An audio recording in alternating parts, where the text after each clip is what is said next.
ایک تو یہ کہ انسان کی فکر، اس کی سوچ، اس کا علم، اس کے نظریات و افکار یہ صحیح رخ پر پروان چڑھیں، پیش قدمی کریں۔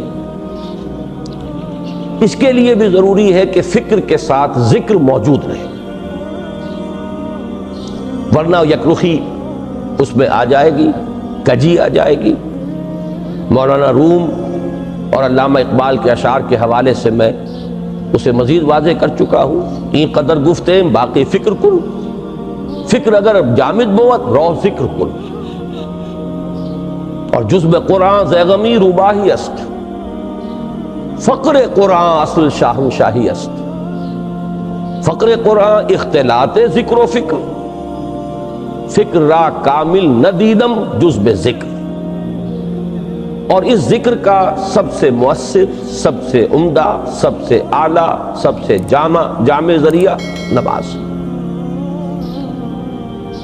دوسری ضرورت انسان کے عمل کے درست رہنے کی ہے، عمل کج نہ ہو جائے، اس میں افراط و تفریط نہ ہو، عدم توازن نہ ہو، صراط سوی درمیانہ راستہ، صراط مستقیم سیدھا راستہ،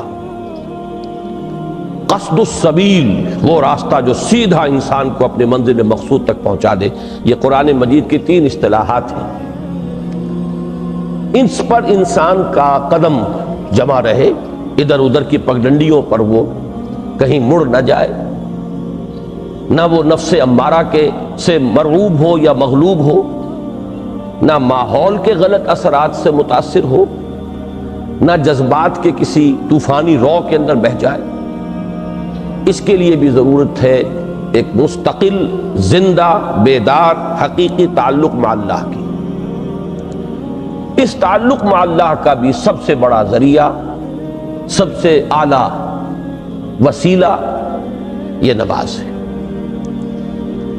تیسری چیز میں نے عرض کی تھی جو ان سب کا مقصود ہے، اصل میں یہ تمام چیزیں بھی ایک سطح پر آ کر ذرائع کی حیثیت حاصل کر لیتی ہیں، حکمت دین کے اعتبار سے، فلسفہ دین کے اعتبار سے۔ ان سب کا اپنا ایک ہدف ہے اور اپنا ایک مقصود ہے، اور وہ ہے انسان کی روحانی ترقی، جس کے لیے تعبیر میں نے کل کی تھی اس اصطلاح کے حوالے سے جو حدیث نبوی میں آئی ہے، یتقرب الی عبدی بالنوافل وبالفرائض۔ تقرب الی اللہ، اللہ سے قریب ہوتے چلے جائیں، اور یہ کوئی مادی قرب کا مسئلہ نہیں ہے، کوئی زمانی یا مکانی فصل ہمارے اور اللہ کے مابین موجود نہیں ہے۔ هو معکم اینما کنتم نحن اقرب الیہ من حبل الورید۔ لیکن یہ کہ ذہول، عدم توجہ، دوسری چیزوں میں دل کا لگ جانا اس طور سے کہ پھر محبت خداوندی کے لیے دل میں جگہ نہ رہنا، یہ چیزیں ہیں جو انسان کو اپنے رب سے دور کر دیتی ہیں۔ ورنہ پروردگار کی طرف سے تو ہر وقت ایک دعوت عام ہے کہ ہم تو مائل بکرم ہیں، کوئی سائل ہی نہیں، راہ دکھلائیں کسے، رہرو منزل ہی نہیں۔ وہ احادیث بھی موجود ہے کہ میرا بندہ میری طرف چل کر آتا ہے تو میں بھاگ کر آتا ہوں، وہ اگر بارش بھر آتا ہے میں ہاتھ بھر آتا ہوں۔ تو معلوم یہ ہوا کہ اللہ تعالیٰ کی طرف سے تو ہر وقت دعوت عام ہے، لیکن یہ کہ ظہول، عدم توجہی ہماری طرف سے۔ تو اس توجہ الی اللہ اور تقرب الی اللہ کا بھی سب سے اعلیٰ، سب سے عمدہ، سب سے جامع طریقہ اور ذریعہ نماز۔ یہ ہے میری کل کی گفتگو کا خلاصہ۔ اب آج شاید وہ عنوان آج بھی لکھا ہوا سامنے موجود ہو، چونکہ عنوان معین کیا گیا ہے، میں اسی کے حوالے سے بات کروں گا۔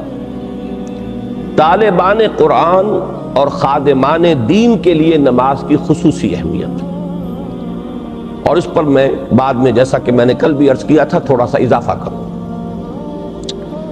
طالبان قرآن سے کیا مراد ہے؟ سب سے پہلے اس کو معین کیجئے۔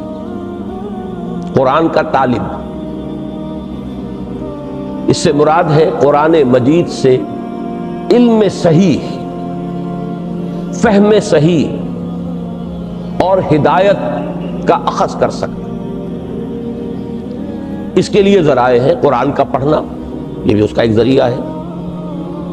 اس کے لیے ذرائع ہے قرآن پر غور و فکر، سوچ بچار، تدبر، یہ تمام چیزیں ذریعہ بنیں گی۔ اصل مقصود کیا ہے؟ طالب قرآن کا اصل ہدف کیا ہے؟ کیا چاہتا ہے وہ قرآن سے؟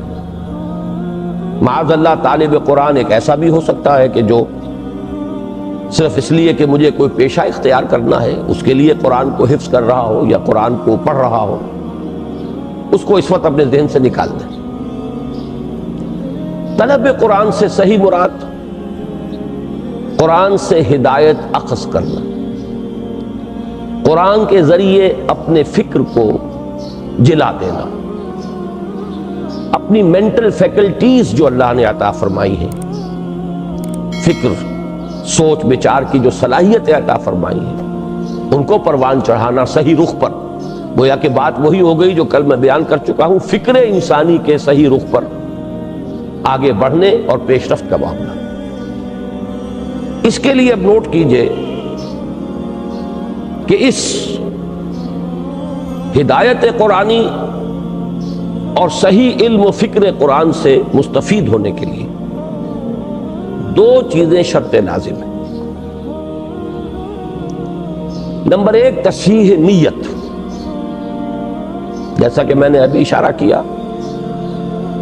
علم دین کے حصول کے لیے ایک محرک یہ بھی ہو سکتا ہے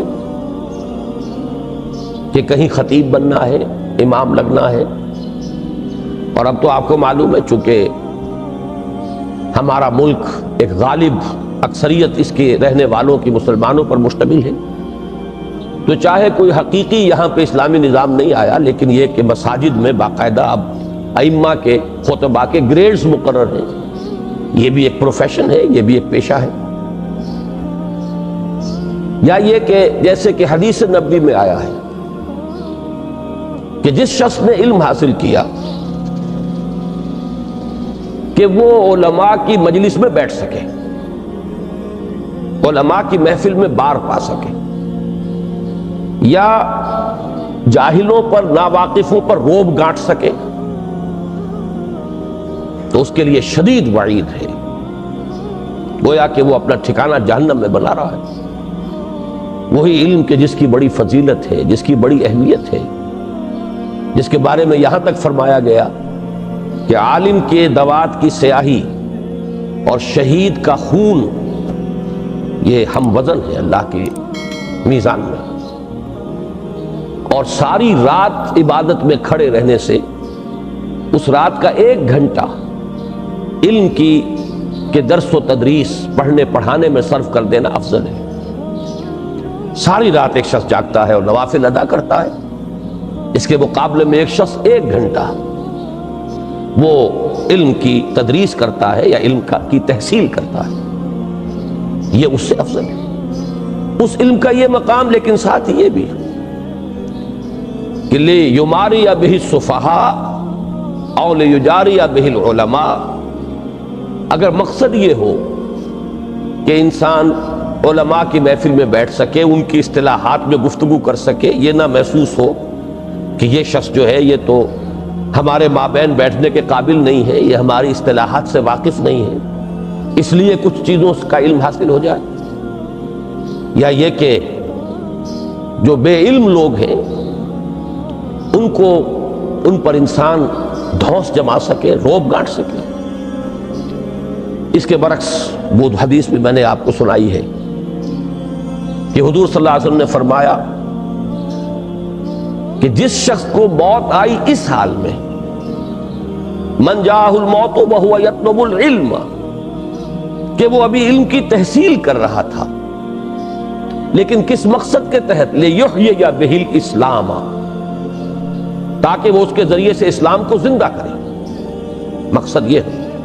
فَبَيْنَهُ وَبَيْنَ النَّبِيِّينَ دَرَجَةٌ وَاحِدَةٌ فِي الْجَنَّةِ، تو ایسے شخص کے اور انبیاء کرام کے درمیان جنت میں صرف 1 درجے کا فرق رہ جائے۔ تو معلوم ہوا کہ تصحیح نیت اس کی بڑی اساسی اہمیت ہے طلب علم میں، اور اس تصحیح نیت کے لیے لازم ہے وہی دوام ذکر الہی، دل کا اللہ کے ساتھ متعلق رہنا، مجھے لفظ ایک یاد آیا، ایک حدیث میں آیا ہے قلبہ معلق بالمساجد۔ حضور صلی اللہ علیہ وسلم نے 7 افراد کا تذکرہ فرمایا ایک حدیث میں کہ جن کو اللہ تعالی خاص اپنے سائے تلے جگہ دے گا قیامت کے دن، جس دن کسی کے لیے کوئی سایہ نہ ہو۔ ان میں سے ایک وہ بھی ہے، ایک ایسا شخص کہ جس کا دل مسجدوں ہی میں اٹکا رہتا ہے۔ وہ اگر نکلتا ہے باہر اپنی ضروریات کے لیے، آخر معاش کی بھاگ دوڑ ہے اور ذمہ داریاں ہیں، لیکن دل وہیں اٹکا رہتا ہے کہ جیسے ہی اذان کی آواز آتی ہے دبکتا ہے، جیسے کہ مچھلی جو ہے، جسے آپ کہتے ہیں ماہی بے آب، مچھلی کو اگر آپ پانی سے نکال لیں گے تڑپے گی۔ اسی طریقے سے ایک مسلمان کی کیفیت مسجد سے باہر جو وقت وہ گزارتا ہے مجبوراً، تو اس کو اس کیفیت میں گزرنا چاہیے۔ اسی طریقے سے میں نے لفظ استعمال کیا کہ دل اللہ سے اگر متعلق نہ رہے، قلبہ معلق بالمساجد، اسی طریقے سے اللہ کے ساتھ دل اگر معلق نہ رہے، جڑا نہ رہے، تو نیت جو ہے اس میں فساد آ جائے۔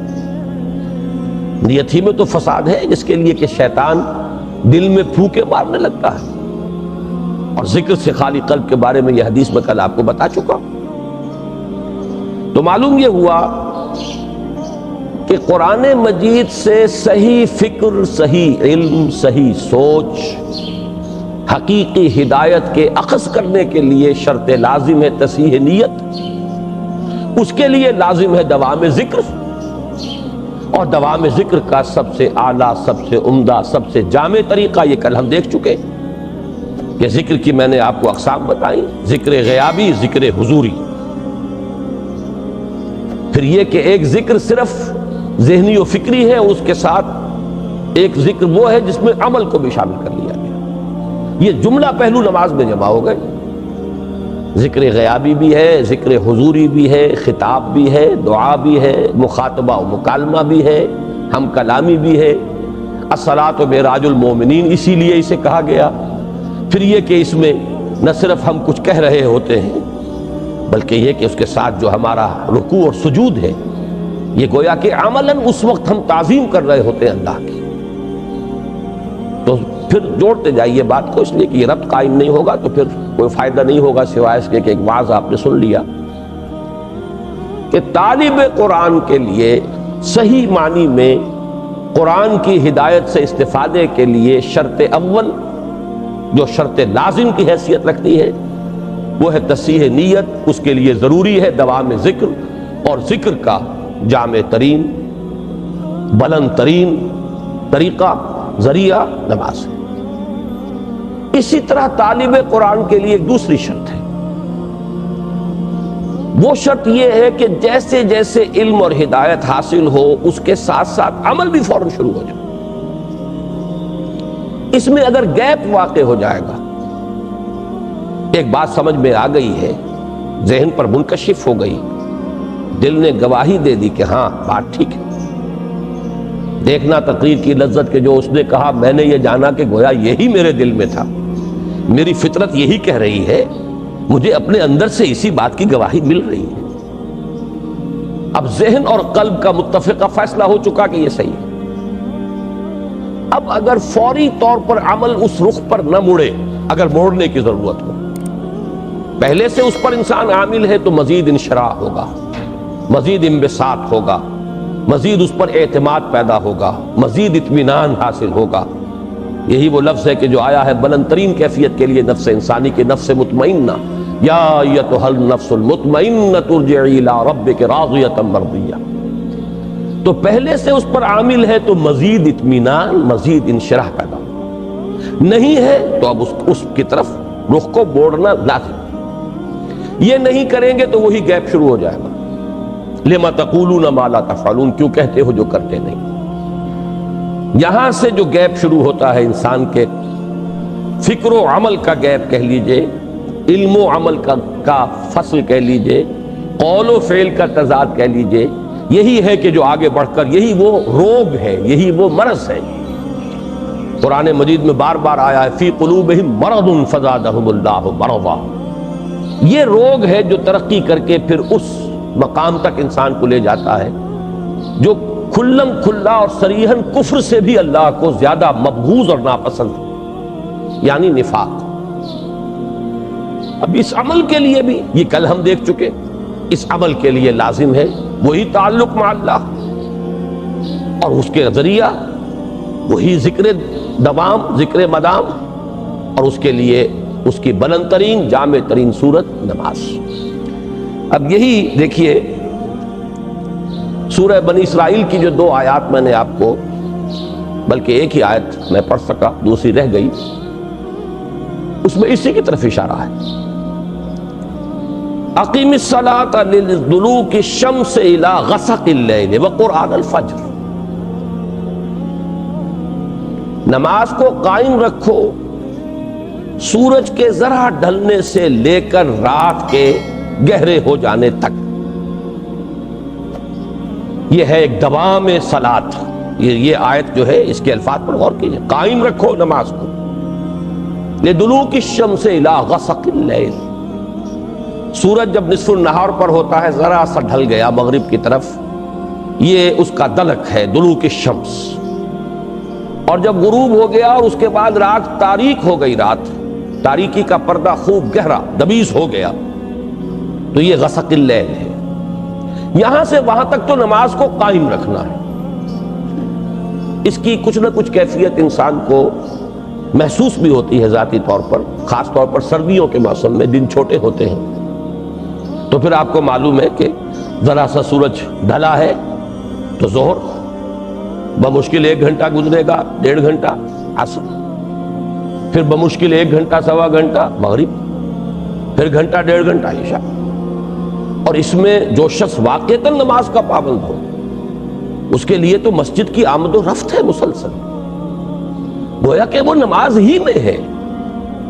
یہ تو ایسے ہی ہے کہ جیسے آپ نماز کے دوران بھی تو سلام پھیر لیتے ہیں نا، ابھی آپ نے 4 رکعت سنت کی ادا کر لی، سلام پھیر لیا، اب آپ نماز میں نہیں ہیں، اس کے بعد پھر اب آپ کھڑے ہوئے ظہر کی جماعت میں، پھر نماز میں آ گئے، اس کے بعد پھر سلام پھر گیا، اب آپ نماز میں نہیں ہیں، لیکن در حقیقت یہ پوری ایک نماز ظہر ہے۔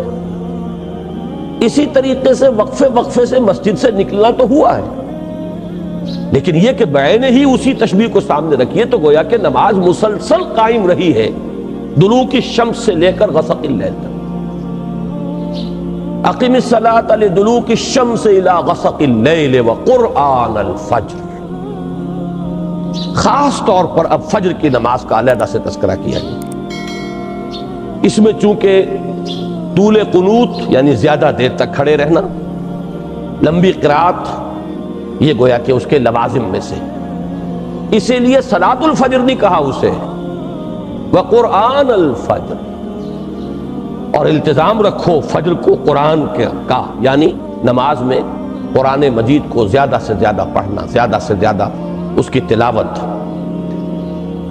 ان قرآن الفجر کان مشہودا، مشہودہ کے بارے میں کئی تفسیری اقوال ہیں، فجر کے وقت کا یہ قرآن کا پڑھنا مشہود ہے، اور مشہود کے ایک معنی یہ ہے کہ قلب حاضر ہوتا ہے، استحضار ہوتا ہے، طبیعت تر و تازہ ہوتی ہے، تکان نہیں ہوتی، کسل نہیں ہوتا، رات بھر آپ نے نیند لی ہے، اب آپ فریش ہیں، تر و تازہ ہیں، تو آپ کے تمام جو قوائے باطنی ہیں، جو آپ کی فیکلٹیز ہیں آپ کے اندر، وہ بیدار ہیں، اور وہ گویا کہ اس کے لیے ریسیپشن جو ہے ان تمام چیزوں کا جو قرآن کے اندر سامنے آ رہی ہیں، اس کے لیے بہترین اور سازگار ماحول۔ یہ بات بھی کہی گئی ہے کہ فجر کی نماز میں وہ فرشتے بھی حاضر ہوتے ہیں کہ جن کی ڈیوٹی رات کے وقت ہوتی ہے، ابھی آف ہونے سے پہلے انہیں فجر کی نماز بھی پڑھنی ہے ساتھ، اور وہ بھی کہ جنہوں نے دن کا چارج سنبھالنا ہے وہ بھی پہلے آ جاتے ہیں، فجر کی جماعت میں وہ شریک ہوتے ہیں۔ بہرحال یہ مختلف اقوال ہیں، لیکن میں اس وقت توجہ دلا رہا ہوں کہ طالب قرآن کے لیے 2 شرطیں، تصحیح نیت اور علم اور عمل، اس میں کسی فرق و تفاوت یا تضاد کا پیدا نہ ہونا، دونوں کے لیے لازمی ہے دوام ذکر، اس کا اہم ترین وسیلہ ذریعہ نماز، اور اس کے ساتھ جوڑیے پہلی بات جو کل میں نے کہی تھی اور آج بھی دہرایا اسے، کہ معرفت رب کے لیے سب سے بڑا ذریعہ جو ذکر مجسم ہے وہ قرآن ہے، تو گویا کہ صلاۃ الفجر کا پروگرام دو عطشہ ہو گیا۔ اب یہ صرف صلاۃ نہیں ہے بلکہ اس کے ساتھ چیزیں جوڑ دی گئیں، جو مجسم ذکر ہے قرآن، اور جو ذکر کا سب سے زیادہ جامع اور بلند ذریعہ ہے، ان دونوں کو جمع کر دیا گیا۔ وَقُرْآنَ الْفَجْرِ إِنَّ قُرْآنَ الْفَجْرِ كَانَ مَشْهُودًا۔ اور اس سے بھی آگے ہے، یہ تو چونکہ فرض نمازوں کا ذکر آ گیا ہے، ظہر سے عشاء تک اور پھر فجر، لیکن اس سے اگلی منزل بھی ہے، وَمِنَ اللَّيْلِ فَتَهَجَّدْ بِهِ نَافِلَةً لَكَ، اور رات کے ایک حصے میں بھی جاگا کرو اس کے ساتھ، یعنی یہی فجر کا جو پروگرام ہے، اس کو دو عطشہ سے عطشہ اگر کرنا چاہتے ہو تو اب رات کے ایک حصے میں سے اپنے آرام میں سے کٹوتی کرو اور کھڑے رہو، اور اس وقت خاموشی سے پرسکون انداز میں، جبکہ کوئی اور نہ دیکھنے والا ہے نہ کسی اور طرح کی ڈسٹربنس ہے، براہ راست ایک رابطہ جو ہے بندے اور رب کے درمیان اسٹیبلش ہو جاتا ہے، اس وقت اسی فجر کی کیفیت کو اس وقت دو عطشہ بلکہ سے عطشہ کر کے اس سے استفادہ کرو۔ اس سب کا حاصل کیا ہوا؟ اس سب کا حاصل وہ ہے جو اقبال کے اس شعر میں ہے کہ چوں بجاں در رفت جہاں دیگر شود، جہاں چو دیگر شد جہاں دیگر شود۔ جب یہ قرآن کسی کے اندر اتر جاتا ہے، اس کے اندر تبدیلی آ جاتی ہے، اندرونی کیفیات، اندرونی احساسات، اندرونی میلانات، اندرونی رجحانات، انہی کو ہم کہیں گے جو اقدار ہیں، جو ویلیوز ہیں، ان میں انقلاب آ جائے گا۔ اور جب یہ انقلاب اندر سے آئے تو پھر یہ نہایت محکم، نہایت پائیدار انقلاب ہوتا ہے، اور بہت پرتاثیر انقلاب ہوتا ہے کہ ایک فرد کے انقلاب سے ایک عالمی انقلاب کا جو پروسیس ہے انیشیٹ ہو سکتا ہے۔ اس جیسے آپ کہتے ہیں کہ چراغ سے چراغ جلتا ہے، دیے سے دیا روشن ہوتا ہے، اسی طریقے سے ایک شخص کے اندر یہ کامل انقلاب، صحیح انقلاب، اب اس انقلابی پروسیس کو جو ہے انیشیٹ کر دے گا، شروع کر دے گا۔ اسی لیے کہا چوں بجاں در رفت جہاں دیگر شود، جہاں چو دیگر شد جہاں دیگر شود۔ اس جہاں دیگر شود کے دو حصے ہو گئے، ایک تو اس کے لیے زمین اور آسمان بدل گئے، پہلے وہ کچھ اور نظریات تھے، اب کچھ اور نظریات ہیں، پہلے نقطہ نظر اور تھا، اب نقطہ نظر اور ہے، تو فار دیٹ پرٹیکولر پرسن پوری دنیا بدل گئی، پوری کائنات بدل گئی۔ اور ایک یہ کہ پورے اس دنیا میں انقلاب برپا کرنے کے عمل کا بھی آغاز ہو۔ اب آئیے دوسری شے کی طرف، خادمان دین، ان کے لیے نماز کی کیا اہمیت ہے؟ یہاں بھی پہلے ہمیں ڈیفائن کرنا ہوگا خادمان دین سے مراد کیا ہے۔ خدمت دین کسے کہتے ہیں؟ ایک تو آپ اپنے بوڑھے والدین کی بھی خدمت کرتے ہیں، اس میں بھی ایک مجھے دلچسپ واقعہ یاد آ گیا ہے جو مولانا روم نے لکھا حکایت کے پیرائے میں بات کو سمجھانے کے لیے، کہ حضرت موسیٰ ایک دفعہ کہیں سے گزر رہے تھے، انہوں نے گڈریے کو دیکھا، چرواہا جنگل بیابان میں، تنہائی میں وہ مناجات کر رہا تھا، اللہ سے ہم کلام تھا کہ اے رب اگر تو میرے سامنے آ جائے تو میں تیرے پاؤں دھوؤں، تیرے پاؤں دباؤں، تیرے سر میں سے جوئیں نکالوں، تیرا سر دھوؤں۔ اب ایک تصور یہ تھا اس کا، کوئی ہوگا اس کا کوئی بزرگ، کوئی بوڑھی والدہ، بوڑھا والد، یا کوئی چودھری ہوگا اس کا جو اسے یہ خدمتیں لیتا ہوگا، تو اس کے ذہن میں خدمت کا یہی ایک تصور تھا، تو اپنے اس ذہن کی محدود سی دنیا میں وہ یہی چیزیں آفر کر رہا تھا اللہ کو، کہ اللہ میرے دل میں تو مجھے وہ شعر یاد آ رہا اقبال کا کہ کبھی ہے حقیقت منتظر نظر آ لباس مجاز میں، کہ ہزاروں سجدے تڑپ رہے ہیں میری جبین نیاز میں۔ تو ایک جذبہ ہے، اللہ سامنے ہو ہم کیا کریں گے؟ ہر شخص جو ہے وہ اپنے ذہن کی سطح کے مطابق ہی سوچے گا کہ وہ کیا کرے گا۔ تو اس غریب نے جو کچھ اس کی ذہنی سطح تھی اس کے مطابق جو ہے وہ اللہ کے ساتھ یہ بات کی۔ حضرت موسیٰ علیہ السلام نے ڈانٹ دیا، یہ کیا کفر بک رہے ہو تم؟ اب وہ اپنی ایک خاص کیفیت میں تھا، اس نے چیخ ماری، کپڑے پھاڑے اور نکل گئے۔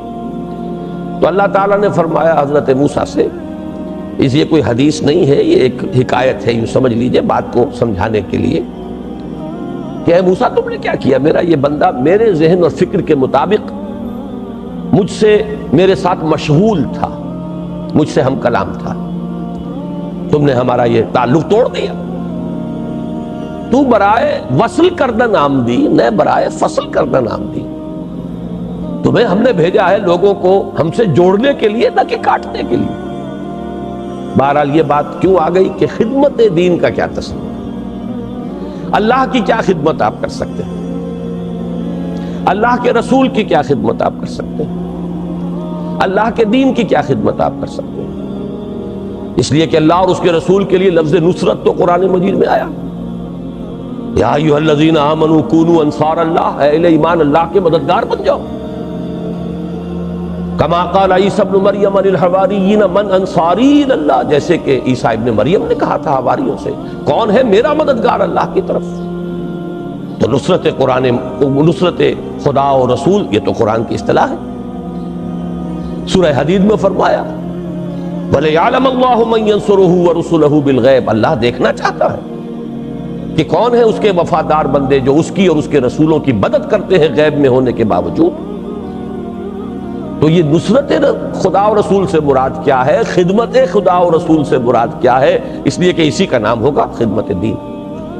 اس میں بھی دو چیزیں، جیسے کہ میں نے عرض کیا تھا کہ طالب قرآن کے لیے دو شرطیں ہیں، تصحیح نیت اور علم اور عمل کے اندر توافق، ہم آہنگی۔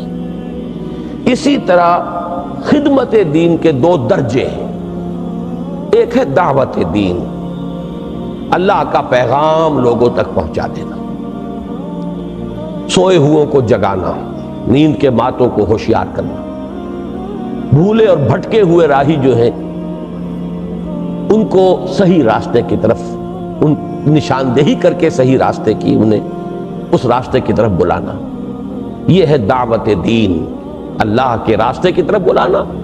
ادع الی سبیل ربک بالحکمت والموعظۃ الحسنۃ وجادلھم باللتی احسن، بلاؤ اپنے رب کے راستے کی طرف حکمت کے ساتھ اور اچھی نصیحت کے ساتھ، اور کہیں مجادلہ اور جھگڑا بھی کرنا پڑ جائے تو بھی بڑے خوبصورت انداز میں۔ کوئی ضدی آدمی ایسے بھی ہوتے ہیں کہ جن کے ساتھ ذرا مناظرے کا اور مجادلے کا انداز اختیار کرنا پڑتا ہے، لیکن اس میں بھی تمہاری طرف سے تمہارے طرز عمل میں ظاہر ہونا چاہیے کہ نہایت عمدگی کے ساتھ، خوبصورتی کے ساتھ۔ تو یہ جو دعوت دین ہے یہ خدمت دین کی پہلی منزل ہے، اور خدمت دین کی دوسری منزل اقامت دین، دین کو قائم کرنا۔ اسی کو ہم آج کل جو ہے ایک نئی اصطلاح کے حوالے سے تعبیر کر رہے ہیں، اسلامی انقلاب، پورے نظام کو بدل دینا۔ اس کے نظام میں اس وقت جو بھی قائم ہے، جو کجی ہے، اللہ سے دوری ہے، دین سے بعد ہے، ظلم ہے، ناانصافیاں ہیں، استحصال ہے، ان سب کا قلع کما کر کے جیسے کہ ایک فرد اللہ کا بندہ بن جائے، ایسے ہی پورا نظام اللہ کی بندگی میں آ جائے، یہ اقامت دین۔ اس کے لیے جد و جہد، اس کے لیے محنت، اس کے لیے جان اور مال کا کھپانا، اس کے لیے جہاد بالمال والنفس یا انفاق مال و بذل نفس۔ اب یہ اصطلاحات ہیں۔ جہاد کے معنی کشاکش، رسہ کشی، کہ ایک طرف وہ ہیں جو باطل کے علمبردار ہیں، وہ چاہتے ہیں کہ باطل نظام یہاں پر قائم رہے، یا کوئی اور ہے جو کسی اور باطل کے پیروکار ہیں، وہ چاہتے ہیں کہ وہ باطل نظام یہاں آ جائے۔ مثلاً اگر جاگیرداری اور سرمایہ داری کا باطل نظام چل رہا ہے تو خارج میں ایسے لوگ بھی ہیں کہ جو اس کو ملیامیٹ کر کے کمیونزم کا باطل نظام لانا چاہتے ہیں۔ تو دو قوتیں ہو گئی، ایک وہ جو سٹیٹس کو رکھنا چاہے گی، جو نظام ہے وہ رہے، جاگیردار اور سرمایہ دار تو یہ چاہیں گے کہ نظام بالکل بدلے ہی نہ، جیسا ہے ویسا رہے، اس لیے کہ ان کے مفادات اس سے وابستہ ہیں، انہیں وہاں مراعات ملی ہوئی ہے، ان کی حیثیتیں ہیں۔ جہاں قبائلی نظام ہے، قبائلی سردار جو ہے وہ کبھی نہیں چاہے گا کہ وہ نظام ختم ہو جائے۔ تو ایک قوت تو وہ ہے جو چاہتی ہے کہ جو نظام ہے وہ برقرار رہے، سٹیٹس کو، نو چینج واٹس ایور۔ وہ دفاع کرتی ہے وہ قوت ہر اس قوت کے مقابلے میں کہ جو کوئی کسی نوعیت کی بھی تبدیلی لانا چاہے. پھر یہ کہ تبدیلی کا بھی ایک دوسرا نقطہ نظر بھی موجود ہے، کمیونزم ہے. اس کے ماننے والے، اس کے چاہنے والے، اس کے لیے محنت کرنے والے، جد و جہد کرنے والے وہ بھی میدان میں ہیں. اب اس حال میں جو اللہ کے چاہنے والے، اللہ کے دین کے ماننے والے، اللہ کے دیے ہوئے نظام کو برپا کرنے کی جد و جہد کریں گے تو رسا کشی تو ہوگی، کشاکش ہو کر رہے گی. اس کشاکش کے لیے قرآن مجید نے دو اصطلاحات استعمال کی ہیں. یا تو جہاد، اور جہاد میں دو چیزیں کھپیں گی، جان اور مال. تو جہاد بالمال والنفس، یہ ایک اصطلاح ہے. نمبر دو انفاق. انفاق کے معنی کیا ہے؟ کھپا دینا، خرچ کر دینا، جان کا کھپانا، مال کا کھپانا.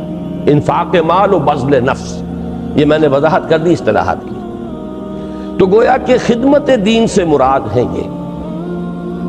اب اس کے لیے لازم ہے مسلسل جد و جہد، مسلسل کشاکش، مسلسل کشمکش، مسلسل قربانی، مسلسل مقابلہ.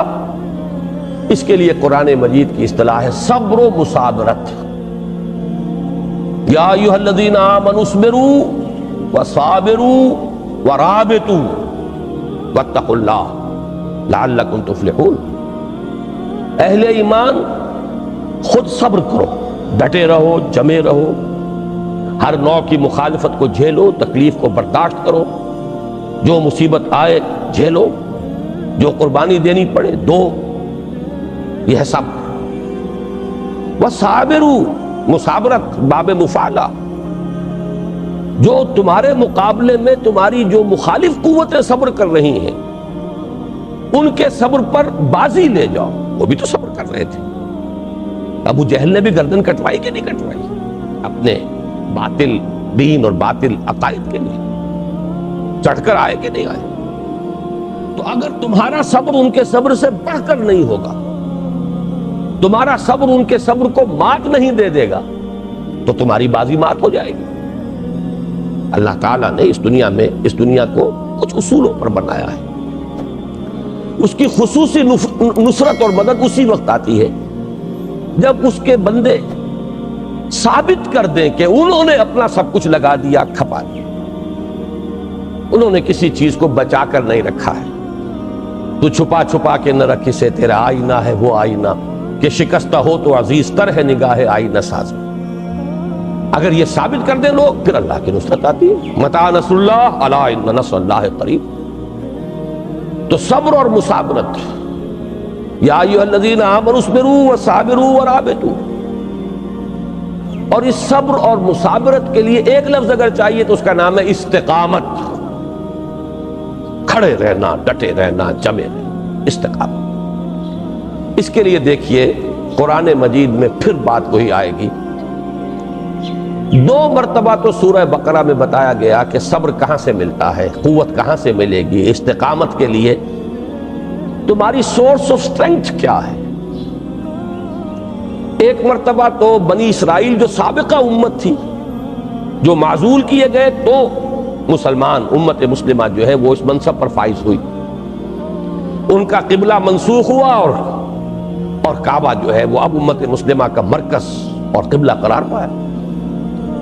تو جو معزول ہو رہی تھی امت، اس میں سے بھی جو بچے کھچے ایسے لوگ تھے کہ جن میں کوئی حق کو قبول کرنے کی استعداد یا صلاحیت باقی تھی، ایک تو ان سے خطاب کیا گیا ہے سورہ بقرہ کے 5ویں رکوع میں مثبت انداز میں. آگے پھر تنقید شروع ہو جاتی ہے، تمہارے اندر یہ خرابیاں ہیں، یہ تمہاری بدعمالیاں ہیں. لیکن 5واں رکوع جو ہے وہ مثبت انداز میں دعوت ہے، جس کا آغاز ہوتا ہے یا بنی اسرائیل اذکروا نعمتی التی انعمت علیکم وانی فضلتکم علی العالمین. یا ایھا الذین آمنوا وأوفوا بعہدکم، اپنے عہد کو پورا کرو. لیکن یہ کہ اس کا اختتام ہوتا ہے کہ آسان کام نہیں ہے ایک نئی نبوت اور نئی رسالت کو تسلیم کر لینا. تعصب پیدا ہو چکا ہے، عصبیت پیدا ہو چکی ہے، اپنی برتری کا احساس پیدا ہو چکا ہے. اب ایک امی قوم میں اللہ نے ایک نبی کو کھڑا کر دیا، ان کے پندار کے لیے ایک بہت بڑا چیلنج۔ تو یہ جو مشکل اور کٹھن مرحلہ تھا اس کو آسان بنانے کے لیے اس رکوع کے آخر میں فرمایا وَاسْتَعِینُوا بِالصَّبْرِ وَالصَّلَاةِ، مدد حاصل کرو دو چیزوں سے، صبر سے اور نماز۔ گویا کہ یہ صبر اور صلاۃ جڑے ہوئے ہیں، یہ باہم لازم و ملزوم ہیں، انسیپریبل ہیں، ان کو ایک دوسرے سے جدا نہیں کیا جا سکتا۔ پھر اب غور سے سنیے، یہ ترتیب ہے۔ اس کے بعد آپ کو معلوم ہے تقریباً 14 رکوعوں میں ایک بہت ہی طویل فرد قرارداد جرم عائد کی گئی ہے بنی اسرائیل پر، جس کی وجہ سے تم معذول کیے جا رہے ہو آج۔ پھر بات آئے گی حضرت ابراہیم کی، خانہ کعبہ کی تعمیر کی، اور پھر تحویل قبلہ کی، اور اس کے بعد اب جو نئی امت اس منصب پر فائز ہوئی اب اس سے خطاب شروع ہوگا، یا ایھا الذین آمنوا استعینوا بالصبر والصلاۃ ان اللہ مع الصابرین۔ پھر وہی بات، اس لیے کہ دین تو ایک ہے، دین کی بنیادی تعلیمات ایک ہے، دین کی حکمت ایک ہے، دین کی ظاہری اعمال کی صورتوں میں کچھ فرق ہوا ہے۔ نماز کی شکل بنی اسرائیل میں کچھ اور تھی، ہمارے ہاں کچھ اور ہے، لیکن یہ ہے کہ جہاں تک حکمت، فلسفے، دین کے مقاصد، دین کی اساسات، دین کی فکری بنیادوں، ان کا تعلق ہے، یہ تو ایک ہی ہے، دین ایک ہی ہے ہمیشہ سے۔ تو دونوں جگہ پر 5ویں رکوع کے اختتام پر فاستعینوا بالصبر والصلاۃ وانھا لکبیرۃ الا علی الخاشعین الذین یظنون انہم ملاقو ربہم وانہم الیہ راجعون، اور 19ویں رکوع کے شروع میں خطاب اہل ایمان سے، امت مسلمہ سے، یا ایھا الذین آمنوا استعینوا بالصبر والصلاۃ ان اللہ مع الصابرین۔ اس کے علاوہ جو میں نے ایک آیت آج بالکل شروع میں پڑھی تھی، یہ سورہ عنکبوت کی 45ویں آیت ہے، لیکن اس سے زیادہ آسان پہچان جو ہے اس کی، وہ اس حوالے سے ہے کہ 21ویں پارے کی پہلی آیت ہے۔ اس لیے 21ویں پارے کا نام ہی اس سے ہے اتلو، پڑھا کرو، اتل ما اوحی الیک من الکتاب وَأَقِمِ الصَّلَاةَ إِنَّ الصَّلَاةَ تَنْهَىٰ عَنِ الْفَحْشَاءِ وَالْمُنكَرِ وَلَذِكْرُ اللَّهِ أَكْبَرُ وَاللَّهُ يَعْلَمُ مَا تَصْنَعُونَ۔ اور یہ سورہ عنکبوت جو ہے نازل ہوئی ہے سن 5 نبوی میں۔ یہ سن 5 نبوی یوں سمجھیے کہ جب وحی شروع ہوئی حضور پر تو اب یہاں سے پہلا سال جو ہے نبوت کا شروع ہو گیا۔ اس کے بعد تقریباً 13ویں سال میں جا کر ہجرت ہوگی، تو وہاں سے سن ہجری شروع ہوگا جو اب 1410 ہے۔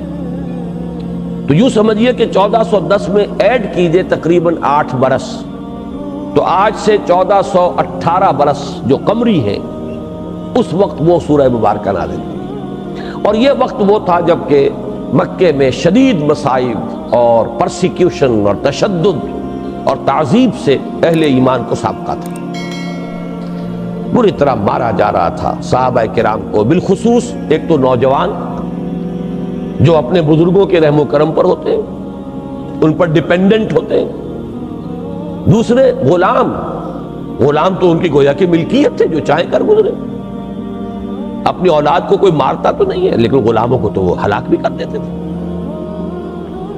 بلکہ حضرت یاسر اور ان کی اہلیہ حضرت سمیہ دونوں کو شہید کیا ابو جہل۔ تو یہ جو شدید دور تھا جس میں کہ صبر اور مصابرت کی بڑی سخت ضرورت ہے، ڈٹے رہنے کا، انسان کے صبر کا بڑا عظیم امتحان، اس وقت یہ آیت نازل ہوئی کہ ان کیفیات میں صبر و مصابرت کے لیے تمہارا سہارا، تمہارے لیے سورس آف اسٹرینتھ، اس کے لیے ذریعہ کیا ہے، ہدایت کیا ہے؟ وہ کئی ہدایات ہیں لیکن اولین ہدایت یہ ہے اتل ما اوحی الیک من الکتاب، پڑھو اس کو جو نازل کی گئی، وحی کی گئی تمہاری طرف کتاب، یعنی قرآن۔ وَأَقِمِ الصَّلَاةَ، اور نماز کو قائم کرو۔ دیکھیے گویا کہ وہی بات ہو گئی کہ قرآن اور نماز کو جب یکجا کر دیا جائے تو اب یہ 2 بادشاہ ہو گئے۔ مجسم ذکر قرآن اور ذکر الہی کا جامع ترین اور بلند ترین ذریعہ نماز. جیسے وہاں تھا سورہ بنی اسرائیل کی 2 آیتوں میں اقیم الصلاۃ لدلوک الشمس الی غسق اللیل وقرآن الفجر ان قرآن الفجر کان مشہودا ومن اللیل فتہجد بہ نافلۃ لک. صرف یہ کہ یہاں ترتیب جو ہے اس کے برعکس ہے. وہاں پہلے نماز کا ذکر ہے، اس کے بعد قرآن کا. یہاں پہلے قرآن کا ذکر ہے، اس کے بعد نماز کا. اقیم اتل ما اوحی الیک من الکتاب واقم الصلاۃ ان الصلاۃ تنہی عن الفحشاء والمنکر. یہ نماز بے حیائی کے کاموں سے اور منکر بدی کے کاموں سے روکنے والی شے، بشرطے کہ وہ نماز ہو، وہ محض ایک رسم نہ ہو. رہ گئی رسم اذاں روح بلالی نہ رہی، فلسفہ رہ گیا تلقین غزالی نہ رہی. اگر وہ نماز شعور کے ساتھ ہے، اپنی تمام باطنی کیفیات کے ساتھ ہے، اپنی تمام ظاہری قیود اور ظاہری جو اس کے آداب ہیں ان کے ساتھ ہے، تو اس کا لازمی نتیجہ یہ نکلے گا. اللہ تعالیٰ فرما رہے تنہی عن الفحشاء والمنکر.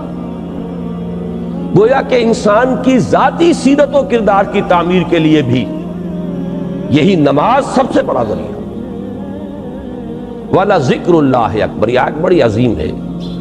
اللہ کا ذکر بہت بڑی شے ہے، سب سے بڑی شے.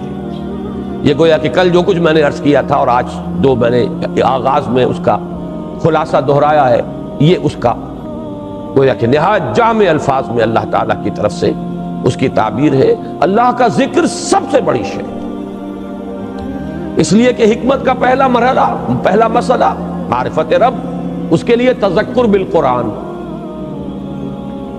اس کا دوسرا مرحلہ فکر صحیح کی پیش قدمی اور پیش رفت اور عمل صحیح کا برقرار رہنا اور روحانی ترقی. اس کے لیے ضروری دوام ذکر اور ذکر کی بلند ترین اور جامع ترین صورت نماز. اس اعتبار سے والا ذکر اللہ اکبر، اللہ کا ذکر سب سے بڑی شے. واللہ یعلم ما تصنعون، اور اللہ خوب جانتا ہے جو کچھ کہ تم کر رہے ہو. تو معلوم یہ ہوا، اب ہم جس جگہ تھے اپنی بحث کے اعتبار سے، خدمت دین کے 2 درجے، دعوت دین اور اقامت دین یا اسلامی انقلاب، دین کے غلبے کی جد و جہد. اس کے لیے بھی ہر قدم پر، ہر لحظہ صبر و مصابرت اور تعلق مع اللہ کی ضرورت ہے. اور ان آیات کے حوالے سے بات سمجھ میں آ گئی کہ اس کے لیے بھی ذریعہ قرآن نماز ہے، نماز ہے اور قرآن ہے. اور جہاں یہ دونوں جمع ہو جائیں تو کیا کہنے، نور علی نور، یہ 2 عطشہ سے عطشہ ہے. یہ تو آپ کے عنوان کے حوالے سے بات ہو گئی. اب چند باتوں کا جیسا کہ میں نے عرض کیا تھا میں اضافہ کروں. پہلی بات تو جو ابھی میں نے کہی ہے اس کی تھوڑی سی مزید وضاحت. قرآن حکیم سے یہ معلوم ہوتا ہے کہ انفرادی سیرت و کردار کی تعمیر، جسے علامہ اقبال کی اصطلاح میں کہنا چاہیے تعمیر خودی، اس کے لیے جو پروگرام اللہ نے دیا ہے، اس کی جو اساسات ہیں. لفظ اساسات کو سمجھیے. ایک مکان آپ نے بنانا، سب سے پہلے بنیادیں بھرتے ہیں آپ. بنیاد ہی معین کرے گی کہ اب مکان کا نقشہ کیا ہوگا، اور بنیاد ہی معین کرے گی کہ مکان مضبوط کتنا ہوگا. بنیاد آپ نے کسی اور طرز کی رکھی ہے تو عمارت تو کسی اور طرز کی نہیں بنا سکتے. نقشہ تو اب وہی رہے گا جو بنیاد میں پڑ گیا. اور مضبوطی کے لیے بھی، عمارت کے لیے اولین اور اہم ترین شے تو اسی بنیاد کی مضبوطی. اساس، بنیاد. تو تعمیر سیرت کے لیے جو پروگرام قرآن نے دیا ہے، اللہ نے دیا ہے، اس کی اساس آپ دیکھیں گے کہ اس میں گویا کہ جتنی چیزیں اللہ تعالیٰ نے ہمارے لیے تجویز فرمائی ہیں، ہمیں تلقین فرمائی ہیں، ان میں گویا کہ پورے حصار کی حیثیت، فصیل کی حیثیت نماز کو حاصل. اس کے لیے 2 مقامات منتخب نصاب میں یہ موجود ہیں. دونوں اسباب ان کی طرف صرف اشارہ کر رہا ہوں کہ سورہ مومنون کا پہلا رکوع، قد افلح المومنون الذین هم فی صلاتهم خاشعون. کامیاب ہو گئے وہ اہل ایمان جو اپنی نمازوں میں خشوع اور خضوع اور حضور قلب اور اللہ تعالیٰ کے سامنے حاضر ہونے کا احساس جو ہے وہ موجود رکھتے ہیں۔ اور پھر بہت سے اوصاف بیان کر کے آخر میں پھر فرمایا والذین هم علی صلواتہم یحافظون، اور وہ لوگ کہ جو اپنی نمازوں کی محافظت کرتے ہیں، پوری حفاظت۔ ایک میں نماز کے باطن کی طرف اشارہ ہے، باطنی کیفیت خشوع اور خضوع، اور دوسرے میں نماز کے نظام کی طرف اشارہ ہے، اس پر میں ذرا تفصیلی بات بعد میں کروں گا۔ لیکن معلوم ہوا کہ اس پورے پروگرام کا اول و آخر نماز ہے۔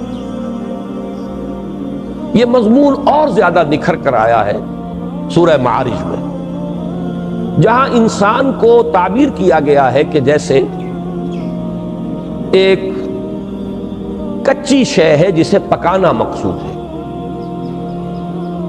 ان الانسان خلق ہلوعا، انسان اپنی خلقت کے اعتبار سے، سرشت کے اعتبار سے تھڑ دلا ہے، کمزور ہے، کم ہمتا ہے۔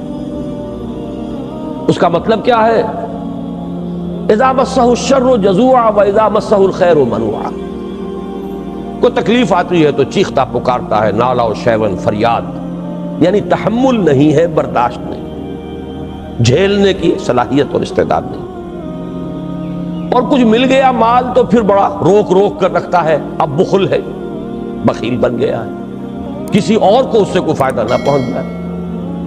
یہ ہے انسان کے تھڑ دلے پن کی، جو اس کی سرشت کے اعتبار سے، اس کی خلقت کے اعتبار سے، اس کی طبیعت کے اعتبار سے اس میں خامی ہے۔ اس خامی کو اب پختہ کرنا ہے، اسی کا نام تعمیر سیرت ہے۔ بقول علامہ اقبال کے خام ہے جب تک تو ہے مٹی کا ایک انبار، تو پختہ ہو جائے تو ہے شمشیر بے زنہار تو۔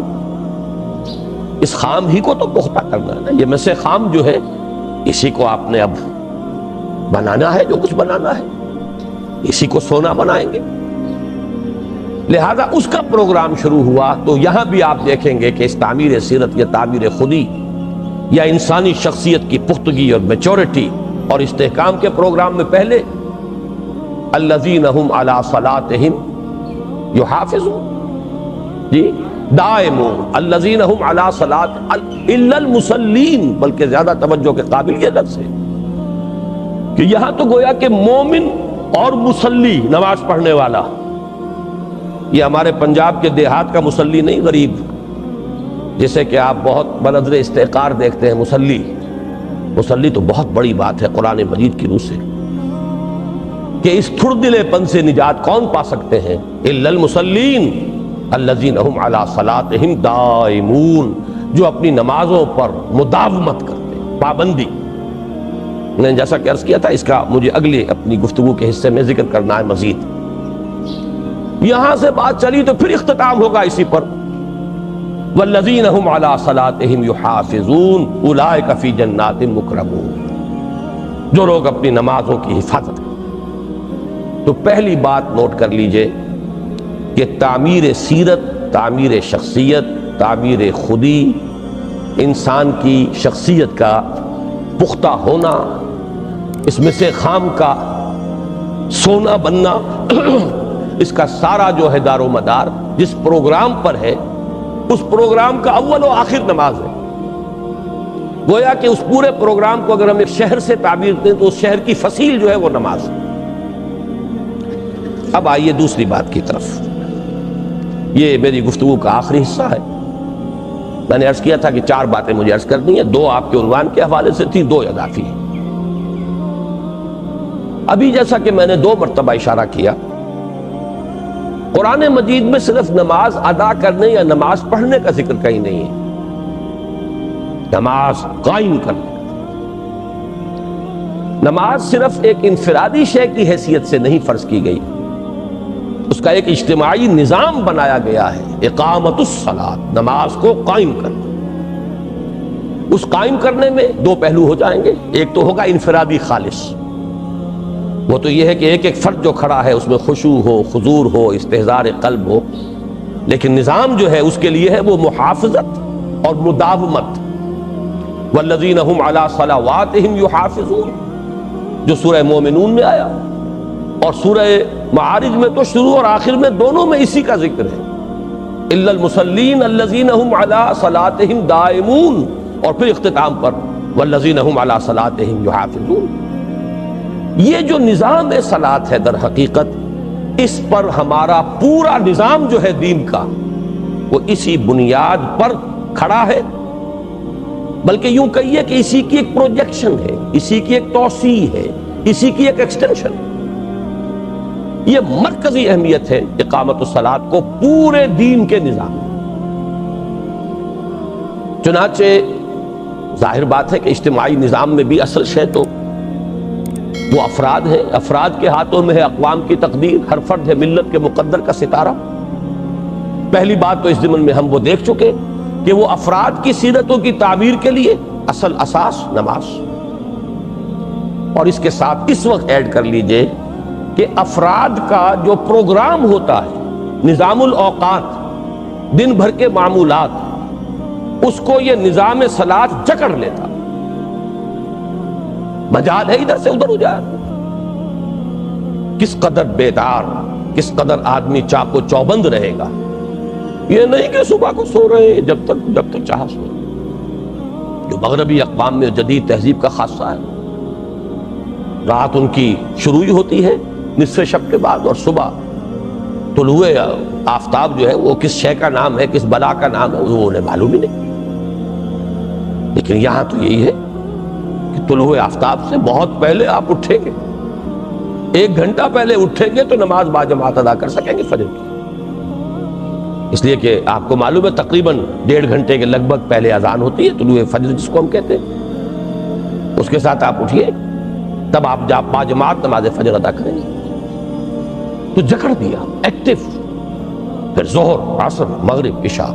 صرف یہ حکمت اللہ نے رکھی ہے کہ آخر انسان کی معاشی ضروریات بھی ہیں، اس کی کسی دفتر میں اسے جانا ہے، ذمہ داری ہے، اس کی دکان پر جانا ہے، اس کے لیے ایک وقفہ رکھ دیا ہے جو تقریباً 7-8 گھنٹے کے مساوی بن جاتا ہے۔ اس میں کوئی نماز فرض نہیں کی، یہ تو اللہ کا بنایا ہوا نظام ہے نا، اس لیے اس کے اندر ساری حکمتیں ہیں۔ اللہ جانتا ہے انسان میں نے کیا کچھ رکھا ہے، اس کی کیا ضرورتیں ہیں، اس کے کیا حوائج ہیں۔ کوئی فرض نماز نہیں ہے فجر سے ظہر تک۔ گویا کہ آدمی اپنی کسی معاشی جد و جہد میں اگرچہ نفل نمازیں آ جاتی ہیں، ایک طلوع کے فوراً بعد، تھوڑی دیر کے بعد، جسے آپ اشراق کہتے ہیں، ایک اور نماز صلاۃ الضحیٰ، یہ تقریباً یوں سمجھیے کہ جیسے ظہر ہے نصف النہار کے بعد، اسی طرح اس سے کچھ پہلے یہ صلاۃ الضحیٰ۔ اگر کسی شخص کے لیے ممکن ہے، اس کے معمولات جو ہیں وہ اس طرح کے ہو سکتے ہیں، وہ ادا کرے، بہت بڑی فضیلت ہو جائے گی۔ لیکن یہ کہ فرض نماز نہیں رکھی۔ البتہ پھر لِدُلُوكِ الشَّمْسِ إِلَىٰ غَسَقِ اللَّيْلِ، وہ آیت میں آپ کو سنا چکا ہوں، أَقِمِ الصَّلَاةَ لِدُلُوكِ الشَّمْسِ إِلَىٰ غَسَقِ اللَّيْلِ۔ اب تو نماز ہی نماز ہے، جانا ہے اور آنا ہے، کوئی تھوڑا سا کام کیجئے، ذرا سے بھی آپ غافل ہو جائیں گے، نماز باجماعت نکل گئی۔ اب وہ آپ نماز ادا کر لیں گے، قضا کر لیں گے، اور نماز باجماعت اور اقامت کا جو تصور ہے نماز کا، وہ فوت ہو گیا، وہ ختم ہوا، وہ فضیلت اب کسی طور سے حاصل نہیں ہو سکتی۔ لہذا یوں سمجھیے کہ فرد کی زندگی کو بھی اس کے نظام الاوقات کو جکڑ لینے والی شے، اور اس میں بیداری، ہوشیاری، چوکسی، اس کو برقرار رکھنے والی سب سے بڑی شے نماز ہے۔ اب اس سے آگے آئیے، اجتماعیت کی پہلی اینٹ یہ ہے کہ کون مسلمان ہے اور کون نہیں ہے، اس کی علامت معین ہونی چاہیے۔ اس کے جو بڑے طویل مباحث ہیں اس کو اس وقت میں نہیں چھیڑ رہا ہوں، لیکن واقعہ یہ ہے کہ اسلامی معاشرے میں کسی مسلمان، کسی شخص کے مسلمان ہونے کی لازمی علامت، میں لازمی شرط نہیں کہہ رہا، اس کو نوٹ کر لیجئے، یہ لیگل لینگویج نہیں ہے، میں قانونی زبان میں بات نہیں کر رہا ہوں، اس میں یہ معاشرے کا ایک رنگ ہے، اس کے حوالے سے عرض کر رہا ہوں کہ کسی شخص کے مسلمان ہونے کی لازمی علامت اقامت الصلاۃ ہے۔ یہی وجہ ہے کہ دور نبوی میں جو کٹر منافق تھے انہیں بھی نماز پڑھنی پڑتی تھی باجماعت، اس لیے کہ وہ اپنے آپ کو مسلمانوں میں کاؤنٹ کرانا چاہتے تھے۔ اسی کو حضور نے ایک حدیث میں یوں فرمایا، الفرق بین الاسلام والکفر الصلاۃ، کفر اور اسلام کے درمیان حد فاصل، فرق تمیز کرنے والی شے نماز۔ تو یہ گویا کہ اب اجتماعیت کے لیے جو بھی اساس بن رہی ہے اس کے اندر اہم ترین شے، میں شرط واحد نہیں کہہ رہا، شرط لازم نہیں کہہ رہا، ایک شخص نماز نہیں پڑھتا ہے تو اس کو کافر ہم نہیں کہیں گے، اسلامی نظام ہوگا تو تعزیر ہوگی اس کی، اس کو سزا دی جائے گی، اور سب سے ہلکی تعزیر، بعض فقہا کے نزدیک تو اس کا قتل بھی جائز ہے، بلکہ قتل کر دینا واجب ہے۔ امام ابو حنیفہ رحمۃ اللہ علیہ کے ہاں سب سے زیادہ نرمی ہے، وہ بھی یہ ہے کہ اسے قید کر دو اور اس وقت تک مت رہا کرو جب تک کہ وہ توبہ نہ کرے اور عہد نہ کرے کہ اب میں نماز پڑھوں۔ اور منکر صلاۃ تو بہرحال سب کے نزدیک کافر ہے، یہ تو میں بات اس کی کر رہا ہوں جو انکار نہیں کرتا لیکن پڑھتا نہیں۔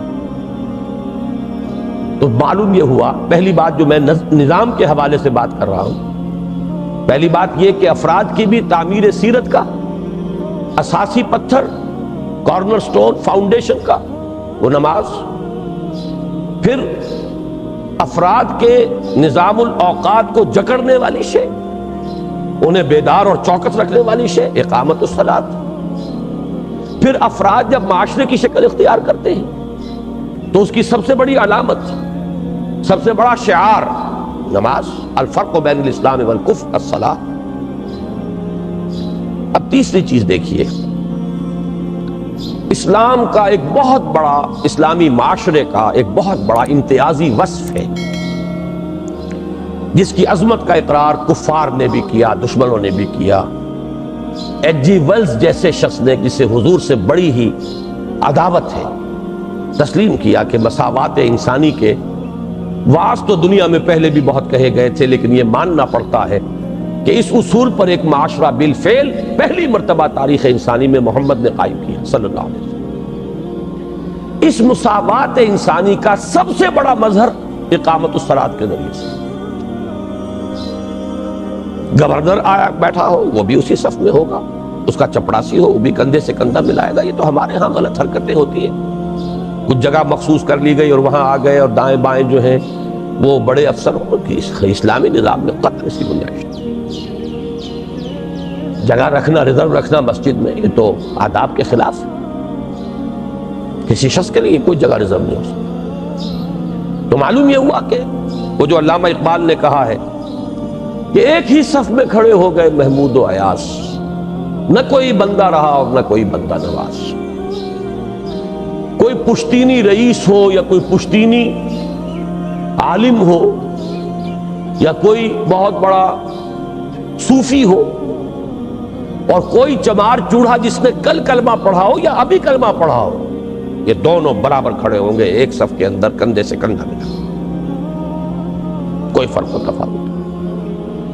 یہ جو ہمارا سب سے اعلیٰ وصف ہے، دنیا تو بہرحال اگر تاثر قبول کرے گی تو ان چیزوں سے کرے گی، وہ چیزیں کہ جو ان کے ہاں نہیں ہے، ان کے ہاں اونچ نیچ ہے، فرق ہے، رنگ کی بنیاد پر، نسل کی بنیاد پر انہیں کتنے جہاد کرنے پڑے ہیں۔ آپ کو معلوم ہے امریکہ کو یہ جو غلامی کا ختم کرنا تھا، اس کے لیے ایک سول وار کتنی بڑی لڑنی پڑی ہے امریکہ سے، اس کے باوجود وہ فرق و تفاوت قائم ہے، گورے اور کالے کے درمیان کوئی محبت نہیں پیدا ہو سکتی، دلوں کے اندر بودھ رہے گا۔ اور یہاں یہ ہے، دیکھیے وہ حدیث مجھے یاد آ گئی، اسی لیے صف بندی کے آداب میں سے کندھے سے کندھا ملاؤ، جڑ کر کھڑے ہو، اس سے تمہارے دل بھی جڑ جائیں گے۔ معلوم ہوا کہ وہ جو فصل ہے، اندر کا فصل ہے، اس کو بھی ختم کرنے والی شے یہ ہے کہ کندھے سے کندھا جوڑ کر کھڑے ہو جاؤ، تمہارے دل بھی جڑیں گے۔ تو مساوات جو ہے، جو انسانی اسلامی معاشرے کی ایک بہت نمایاں یعنی اور امتیازی خصوصیت ہے، بڑی فضیلت ہے، اس کا سب سے بڑا مظہر اور اس کا سب سے بڑا مظاہرہ اسی اقامت صلاۃ کے ذریعے سے، اسی کے ذریعے سے معاشرے کی تنظیم ہے۔ واقعہ یہ ہے کہ ہم چونکہ غور نہیں کرتے، سوچتے نہیں، وہ بات دوسری ہے، لیکن ذرا غور کریں۔ وہ روحانی برکتیں اس وقت جو ہے وہ میرا موضوع نہیں ہے نماز کا، وہ تو میں کل بھی بیان کر چکا، اور پہلے جو سی باتیں وہ سامنے آ چکی ہیں۔ طالبان قرآن اور خادمان دین کے لیے اس کی جو خصوصی اہمیت ہے وہ بیان ہوتی ہے۔ اس وقت تو ہم اجتماعی نظام کے بارے میں بات کریں، اس میں کتنی پیوٹل پوزیشن ہے نماز کی اور اقامت صلاۃ کی۔ اس میں تیسری بات میں عرض کر رہا ہوں کہ تنظیم معاشرہ، آرگنائزیشن آف دی سوسائٹی، ہر محلے کے لوگ، چھوٹی آبادی ہے اس کے لوگ 5 مرتبہ دن میں جمع ہو رہے ہیں۔ اگر دور جا کر کام کرتا ہے کوئی شخص، تب بھی کم سے کم وہ 4 نمازیں تو اس محلے کے اندر مسجد میں ادا کرے گا۔ ظہر میں نہ پہنچ پائے، چلیے عصر میں بھی نہیں پہنچ پایا کوئی، فجر، مغرب اور عشاء، اور اسی میں آپ کو معلوم ہے کہ قرات جو ہے وہ جہری ہے، بلند آواز سے قرآن پڑھا جاتا ہے۔ اس کا معلوم ہوا کہ ایک فضیلت خصوصی ہو گئی ان نمازوں کی۔ اس میں تو تنظیم ہو رہی، کون ہے کون نہیں ہے، کیوں نہیں ہے، کیا وجہ ہے؟ کوئی بیمار ہو گیا ہے، کسی کو کوئی عذر لاحق ہو گیا ہے، اس کی ایک تشویش، اس کا ایک خیال، اس کا ایک احساس، کوئی مسلسل غیر حاضر ہے تو اس کے بارے میں اور تشویش، کہ معلوم ہوتا ہے کہ یہ دین سے کوئی بہت دور جا رہا ہے، منافقین کی فہرست کے اندر اس کا نام کہیں درج ہونے لگا ہے۔ یہ سارا معاملہ جو ہے محلے کی نماز۔ پھر ہفتے میں ایک بار ایک بڑی آبادی، جامع مسجد، جامع مسجد کے ساتھ اب ایک بڑی آبادی کے لوگوں کی تنظیم ہو گئی۔ وہ بھی ہمارے یہاں بدقسمتی سے اس وقت نہیں، اب تو ہر مسجد جامع مسجد بن گئی، حالانکہ یہ صحیح نہیں ہے۔ چھوٹی چھوٹی مسجدوں کے اندر جمعے نہیں ہونے چاہیے۔ یہ ٹھیک ہے کہ پورے شہر کی ایک جامع مسجد تو اب نہیں ہو سکتی، 50-60 لاکھ آدمیوں کے لیے ایک جامع مسجد تو نہیں ہو سکتی، لیکن آج کل یوں سمجھیے کہ یہ جو ہمارے محلے یا فلاں کالونی اور فلاں یہ ٹاؤنز جو بنے ہوئے، ان میں سے تو ایک تو ہونا چاہیے۔ ماڈل ٹاؤن میں تو ایک جمعہ ہو سکتا ہے، کوئی ایسی بات نہیں ہے کہ ناممکن ہے۔ یا ماڈل ٹاؤن کے ہر بلاک میں تو ایک ہو، چلیے، یہ تو نہیں کہ ایک بلاک کے اندر 3-3 4-4 مسجدیں ہر جگہ جمعہ ہو رہا۔ تو یہ جمعے کے نظام سے ایک بڑی آبادی جو ہے وہ جمع ہوگی۔ پھر عیدین میں اس سے بڑا ایک نظام ہے، اور حج کے موقع پر پوری عالمی سطح پر جو مسلم برادری ہے اس کا ایک اجتماع ہے۔ تو یہ بھی ایک اضافی فائدہ ہے اس اقامت صلاۃ کا۔ اس میں پورا معاشرہ چاق و چوبند ہے، ہر ایک فرد کے بارے میں احساس ہو رہا ہے۔ اور اس کے ساتھ ابھی میں آپ سے عرض کر دوں، 2 چیزیں اور وابستہ کرتی ہیں اسلام میں۔ نظام عدالت کی ایک بڑی اہم بات اسی کے ساتھ منسلک ہے۔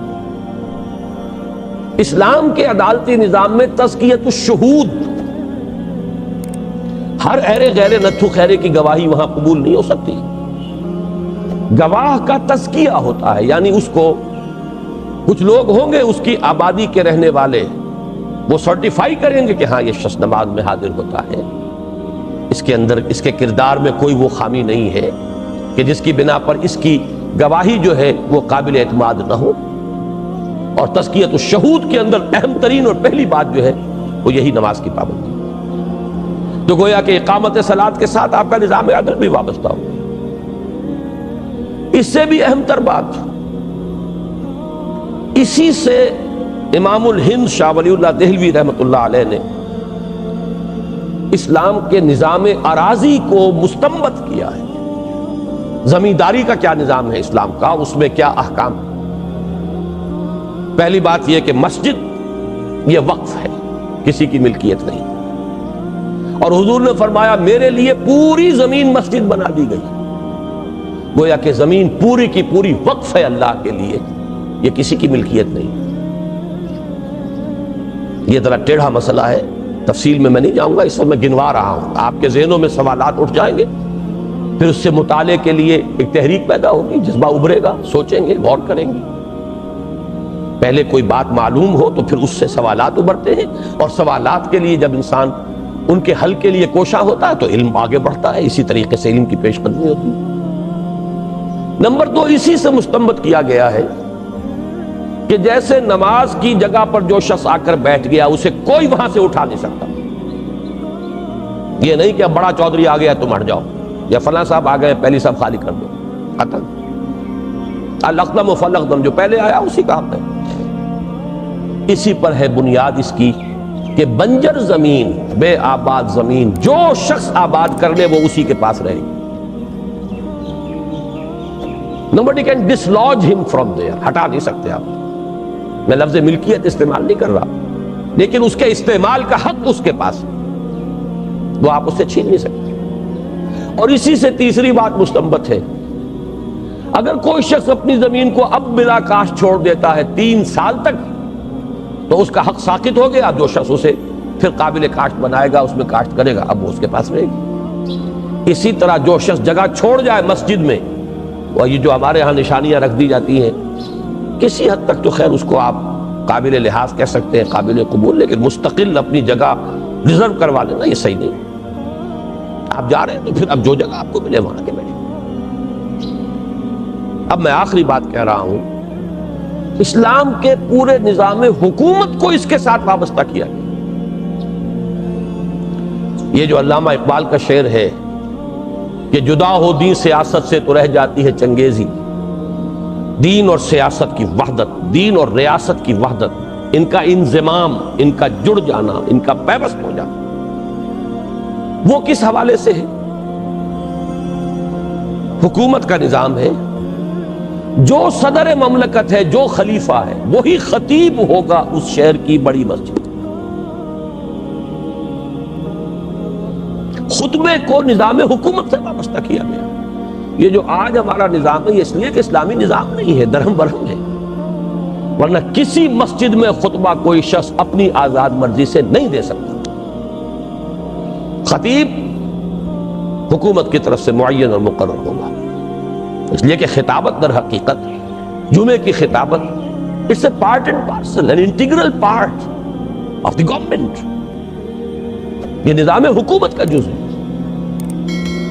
آپ نماز عام جو ہے وہ آپ مسجدیں بنا لیں اور نمازیں جو ہے محلوں میں ادا کریں، کوئی حل نہیں ہے، وہاں خطبہ نہیں ہوگا۔ خطبہ جہاں ہوگا وہاں حکومت کا معاملہ شروع ہو جائے، اور جو بھی وہاں کا سربراہ ہے جس لیول پر، کوئی گرداوری کا حلقہ ہے تو وہ گرداور قانون گو جو ہوگا وہ وہاں نماز پڑھائے گا۔ اگر آپ اس سے چھوٹے آتے پٹواری کے حلقے کو یونٹ قرار دیتے تو پٹواری نماز پڑھائے گا۔ اسی طریقے سے اوپر چلتے جائیے، تحصیل کا ہیڈ کوارٹر ہے، تحصیلدار پڑھائے گا۔ ضلع کا ہیڈ کوارٹر ہے، ڈپٹی کمشنر جو ناظم ضلع ہے وہ پڑھائے گا۔ جمعے کی نماز کی امامت بھی اور خطابت بھی۔ پروونشل کیپٹل ہے، گورنر آئے گا، اور پورا وہ دارالسلطنت ہے اور دارالخلافہ ہے تو خلیفہ وقت جو ہے وہاں کا خطیب۔ اس طریقے سے ان چیزوں کو اس طرح انٹیگریٹ کیا گیا ہے کہ پورے اسلامی نظام کو گویا کہ اس نظام صلاۃ کے ساتھ وابستہ کر دیا۔ اسی لیے میں نے کہا تھا کہ نماز کا ایک ہے وہ باطنی پہلو، انفرادی پہلو، جس پر بڑی تفصیل سے گفتگو ہو گئی تھی، انسان کے کردار، تعمیر سیرت، روحانی ترقی، فکر صحیح کا ارتقاء، یہ سب جو ہے اس کے لیے اس کی اہمیت۔ لیکن یہ نظام کے جملہ پہلو جو ممکن ہو سکتے، میں نے ان سب کو آپ کے سامنے ایک ایک کر کے بیان کر دیا کہ یوں کہا جا سکتا ہے کہ در حقیقت نیوکلیس ہے نماز، اقامت الصلاۃ، نظام صلاۃ، اور اس کی ایکسٹینشن ہے، اسی کی توسیع ہے۔ جیسے پہیے کا جو مرکز ہوتا ہے اس سے مختلف جو ہے وہ لکڑیاں چلتی ہیں اور اس کے اس گھیرے کی طرف، اس طریقے سے اجتماعی زندگی کے ہر گوشے کو یہ گویا کہ اینکر ہے، یہ لنگر ہے جس کے ساتھ یہ پورا جہاز جو ہے اسلام کے نظام اجتماعی کا وہ منسلک ہے۔ یہی وہ بات تھی جس کے حوالے سے اقبال نے وہ شعر کہے تھے، اور اسی کے پر میں اپنی آج کی گفتگو ختم کر رہا ہوں۔ ہمارا جو اس وقت کا نظام ہے اور یہ جو نمازیں ہیں اور امام ہیں اور خطیب ہیں، اس پر بڑی صحیح، اگرچہ ذرا تلخ انداز میں پھپتی چست کی تھی علامہ اقبال نے، ہے بڑی صحیح، ویری ایکیوٹ آبزرویشن اور صحیح ترین تعبیر۔ قوم کیا چیز ہے، قوموں کی امامت کیا ہے، اس کو کیا جانے، کیا سمجھیں یہ بیچارے دو رکعت کے امام۔ ہم نے جس طرح ڈیگریڈ کیا ہے، ایک علیحدہ نظام بنا دیا، پورے نظام زندگی سے اس کا کوئی تعلق ہی نہیں، اب اس کی امامت ہے، وہ ایک اپنی جگہ پر پروفیشن بن گیا، وہ بھی ایک پیشہ ہے۔ تو قوم کیا چیز ہے، قوموں کی امامت کیا ہے، اس کو کیا سمجھیں یہ بیچارے دو رکعت کے امام۔ تو امامت تو یہ تھی جو میں نے آپ سے عرض کی ہے۔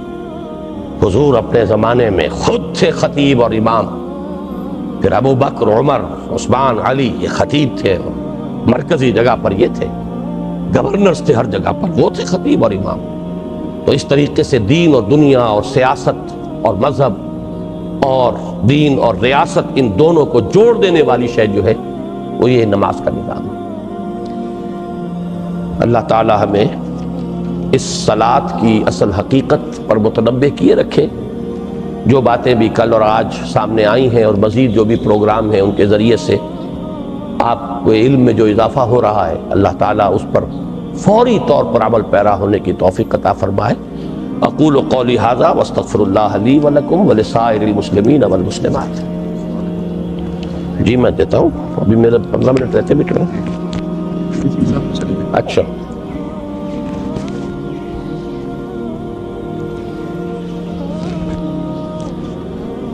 جیسے میں نے پہلے بتایا تھا کہ آپ اپنے ذہن کو کل کے جو خطابات ہیں اور آج کے جو خطابات ہیں اس کے متعلق کوئی بھی سوال ہوتا ہے انشاءاللہ ڈاکٹر صاحب اس کو جواب دیں گے، اور میں سمجھتا ہوں کہ یہ 15 سے 20 منٹوں کا بہت قیمتی مصرف ہوگا اگر آپ اپنے کوئی شکوک و شبہات کسی پوائنٹ کی مزید بات وضاحت چاہیں۔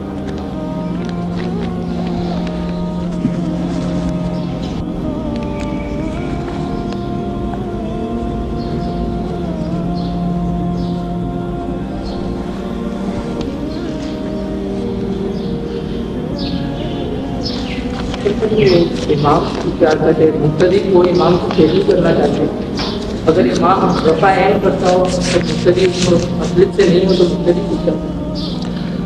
اصل میں یہ جو فقہی سوالات ہیں وہ آپ اپنے فقہی اساتذہ سے ہی کیجئے۔ باقی جو آپ نے سوال کیا اس کو میں عرض کر دوں کہ پیروی سے مراد یہ نہیں ہے جو آپ کہہ رہے ہیں، وہ یہ ہے کہ آپ آگے نہ بڑھیں، امام کے رکوع کرنے سے پہلے خود رکوع میں نہ چلے جائیں۔ امام کا جو سر ابھی اٹھا نہیں سجدے سے اور آپ پہلے ہی۔ بعض لوگوں نے اپنا ایک ردم بنایا ہوتا ہے، انہیں یہ فکر نہیں ہوتی کہ کوشن آ بھی گئی ہے کہ نہیں آ گئی ہے، تو اپنے ردم کے اندر جو ہے وہ موومنٹس کرتے چلے جاتے ہیں، وہ صحیح نہیں ہے۔ کوشن پر بس یہ ہے اس کا مطلب، باقی ہے کہ مسلک کا کوئی فرق ہو سکتا ہے، کوئی اختلاف رائے ہو سکتا ہے، اس میں کوئی